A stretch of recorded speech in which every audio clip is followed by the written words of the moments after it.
What's good, YouTube? So today's video I'm going to react to is airbending is underestimated and the most inclusive elements in Avatar.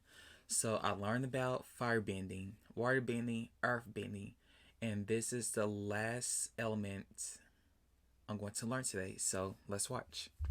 Hey, how are you? Slice of Otaku, and airbending is absolutely the most underestimated element in the world of Avatar. And this statement is including fans of the series, as well as major canonical figures such as Fire Lord Ozai. So I'd like to explore not only why This was the this best fight. is, but also just how flawed this thinking may be.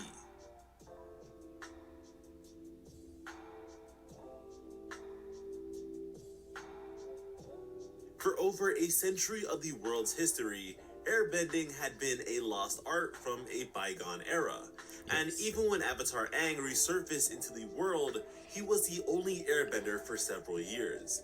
But when he did, with the exception of those as old as the likes of, say, Earth King Bumi or Guru Patik, nobody in the world had ever faced an airbender in combat.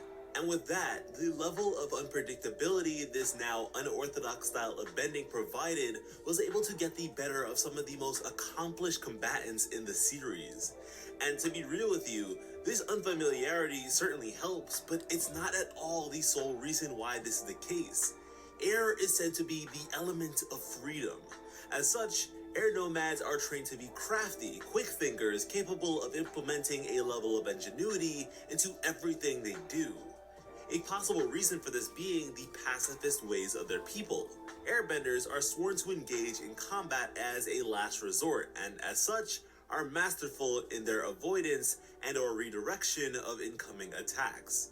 Just about any overzealous aggressor will have a hard time dealing with an airbender capable of defeating them without dealing even a single blow of their own.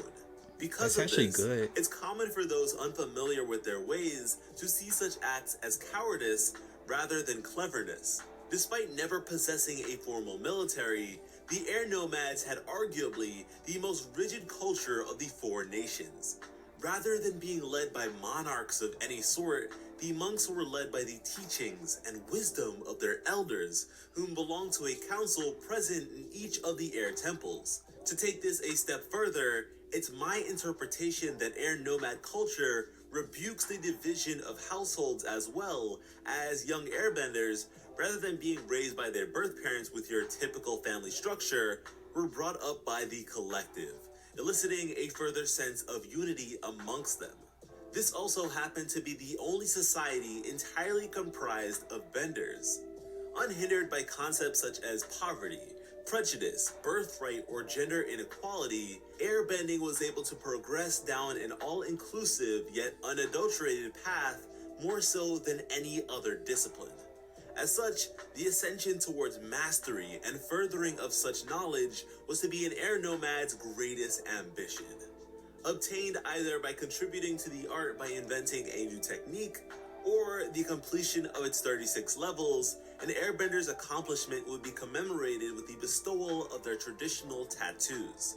For instance, Aang only completed 35 of the I like the 36 tattoos. airbending levels. However, his invention of the air scooter made him the youngest airbending master in history during his time.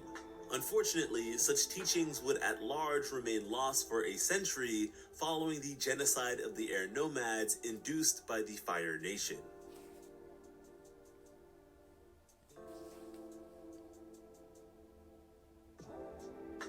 Even before the beginning of the Avatar cycle, the users of air possessed a connection to the spirits unrivaled by any other culture.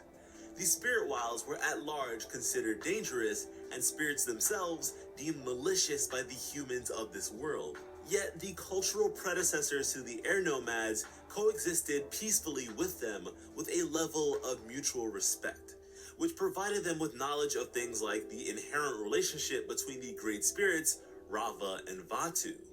With Season 2 of The Legend of Korra, we're introduced to the advanced bending technique of spiritual projection by Jinora. Requiring a particularly powerful connection to the spirits, this technique, despite having virtually no offensive potential on its own, as far as we've seen, is incredibly useful. By projecting one's own spirit beyond the confines of their physical body, an airbender may traverse elsewhere in mere seconds, completely unhindered by things such as walls, climate, terrain, or solid objects, while still retaining the ability to communicate with others. In terms of non-aggressive deliberation, this could very well be considered the greatest airbending technique, as it manages to encapsulate so many other principles with its usage alone.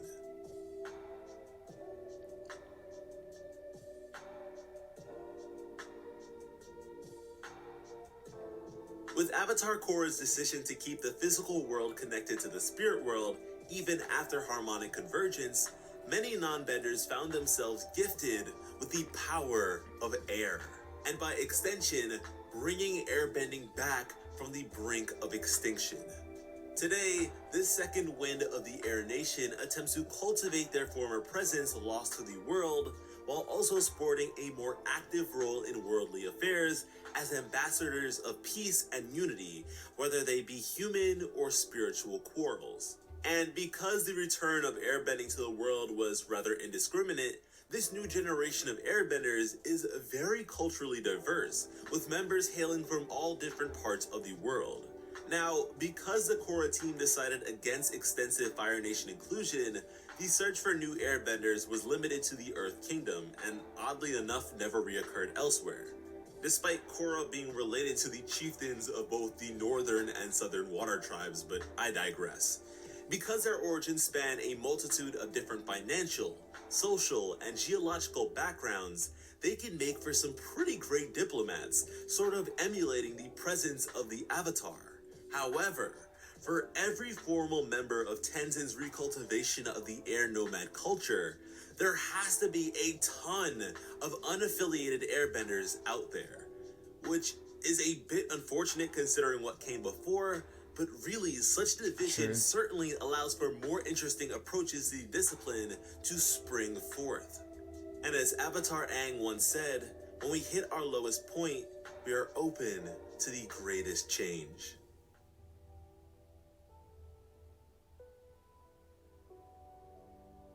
With the ideals and practices of airbenders no longer being completely unified as they once were, we may now find ourselves with airbending characters failing to adhere to pacifist practices, which I believe to be incredibly dangerous. The unhinged bending of air is for the most part uncharted territory, although it would be rather remiss of me to say that it's never happened before, as we know Monk Gyatso to have taken several firebenders out before dying himself. However, it's not something that has ever been at the forefront of their teachings.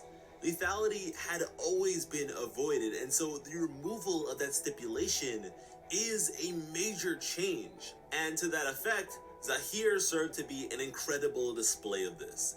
Having been a formidable martial artist prior to receiving his bending abilities, Zahir was able to concoct a self-taught brand of airbending, which both adhered to the major teachings of the great Guru Lahima, an enlightened airbender of legend, and retained a level of unrestricted lethality.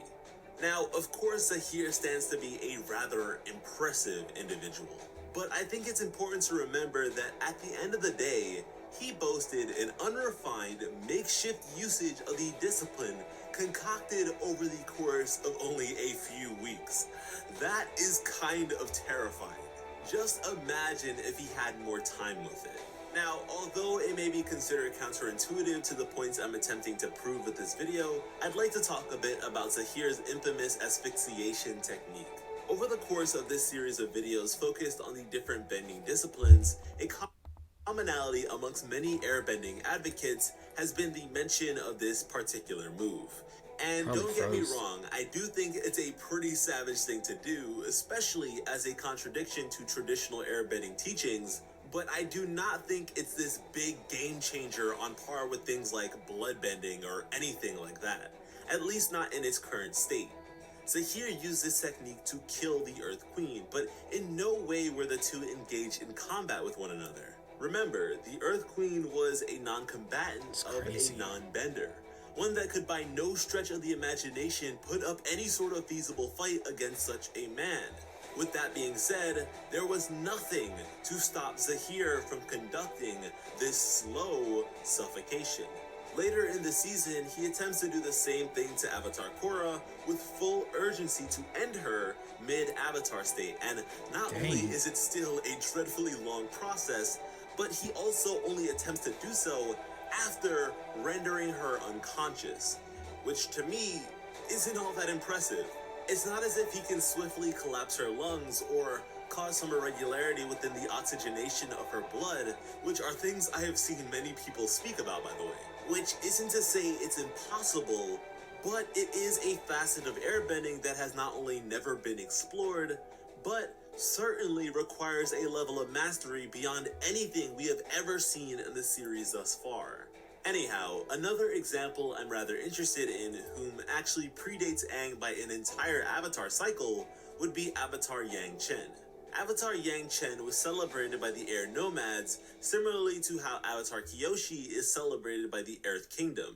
However, when seeking her advice prior to his clash with Fire Lord Ozai, Avatar Yang Chen expressed to Aang that despite being an airbending master, that she considered the duties of the Avatar to be paramount, even when in contention with the ways of her people. I really wish we had some sort of documentation of her doing as such, but just knowing her stance is fascinating on its own. Personally, I have a pretty hard time underestimating airbenders at this point. I mean, just thinking back to Book 3 of The Legend of Korra, where it took the combined forces of Zahir, a combatant skilled enough to defeat Kaya, a renowned waterbender personally trained by the likes of an adult Katara, Minghua, an exceptional waterbender boasting one of the most unorthodox fighting styles in the entire franchise, Pli, an incredibly precise combustion bender who had trained to be an assassin since childhood, and Gazan, a lava bender who had toppled the walls of Ba Sing Se in mere moments to defeat Master Tenzin. I am baffled. It took a 4-on-1 handicap match with a pre-established preservation of life handicap for them to take this man out. Wow. Another instance of peculiar intrigue occurs during Book 4 of Korra, where the combined forces of only 2 airbenders was enough to keep the entirety of Kuvira's great army at bay. And had it not been for the presence of mech suits, I gotta get they back would to have watching no Korra. way of breaking through. That to me is very impressive. And funny enough, there seems to be a trend of Korra's main antagonist being dealt the power of air as a final blow. It happened to Amon and he ran away. It happened to Unalaq. It happened to Zahir and he was done. Happened to Kuvira and she was done. Not sure if that was intentional, but it is what it is. As far as cultures and practices go, air to me is the most fascinating element of them all. Not only am I fascinated by what came before, but I am also thoroughly engrossed in what has yet to come. And so my hope is that at some point we're provided with a glimpse at a future comprised of varying airbending paths. And I also hope that you have enjoyed this installment in our bending series of videos and have been blown away by the state of airbending both in the past and the present as much as I have been. Admittedly, this video took a while to produce and share with you all due to a combination of circumstances ranging from my recent move to another state, as well as the effort and attention to detail that of course goes into creating content that I can be proud of. But with that being said, I am now in a far more creatively stimulating and healthy environment, allowing me to create more of the content that I long for and you seem to enjoy. So expect plenty more from me both here and elsewhere, like my anime channel Otaku, where my best friend, whom I now live with, and I cover things like My Hero Academia with the same level of quality you've come to expect from me over here. With this airbending video now being complete, we have effectively covered each of the 4 elements. But don't think we're done. Our bending series is only just the beginning, as I have a ton of other Avatar topics that I would love to cover. And how on earth could I possibly close out a bending series without firstly bringing to attention that which binds them all, the Avatar. Thank you all so much for watching and have an awesome day. I love you. Airbending slice! Airship slice! Anyone besides Otaku who already studied this? This was an interesting video. Now that I learned all the elements, I gotta start watching Korra because dang, now we suffocating people using airbending. Because I didn't know they took it to that extreme. Because I know they took a bit extreme with water bending to blood bending, but dang, I didn't know there was like suffocating people in Korra. So I got to get back to watching Korra. But yeah, this was an interesting video. If you have any other videos you would like me to see, just comment below and make sure to like and subscribe. And thanks for watching.